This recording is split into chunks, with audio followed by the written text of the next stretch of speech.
മുൻ പ്രധാനമന്ത്രി ഡോക്ടർ മൻമോഹൻ സിംഗിന് രാജ്യത്തിന്റെ അന്ത്യാഞ്ജലി ആദരമർപ്പിച്ച് രാഷ്ട്രപതിയും പ്രധാനമന്ത്രിയും അടക്കമുള്ള നേതാക്കൾ.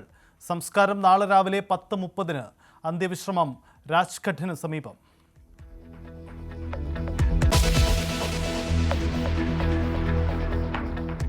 തിരുനെൽവേലിയിൽ ആശുപത്രി മാലിന്യം തള്ളിയതിൽ കർശന നടപടി.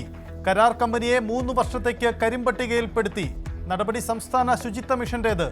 മാലിന്യ നീക്കത്തിന് ചെലവായ തുക സനേജ് എക്കോ സിസ്റ്റംസ് കമ്പനിയിൽ നിന്നും ഈടാക്കും.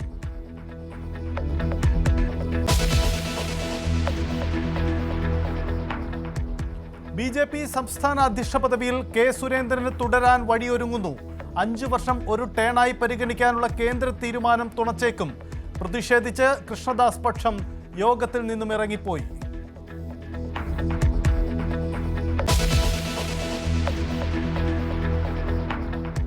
BJP നേതാക്കൾക്കൊപ്പമുള്ള തൃശൂർ മേയറുടെ ക്രിസ്തുമസ് ആഘോഷത്തെ ചൊല്ലി തൃശൂർ LDF-ൽ കലാപം.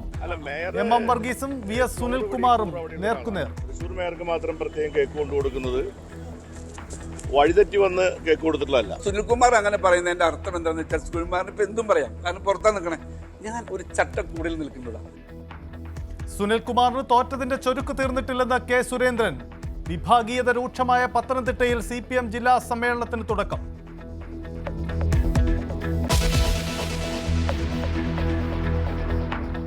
മുനമ്പം ഭൂമി ഇഷ്ടദാനമെന്ന് ആവർത്തിച്ച് ഫറൂഖ് കോളേജ്.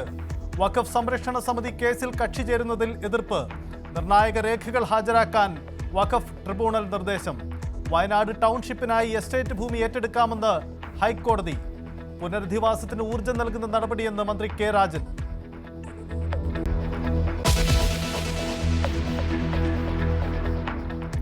കോഴിക്കോട്ടെ DMO തർക്കത്തിൽ വീണ്ടും ട്വിസ്റ്റ്.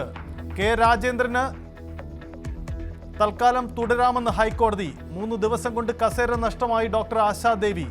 ജനുവരി 9-ന് ഹർജി വീണ്ടും പരിഗണിക്കും.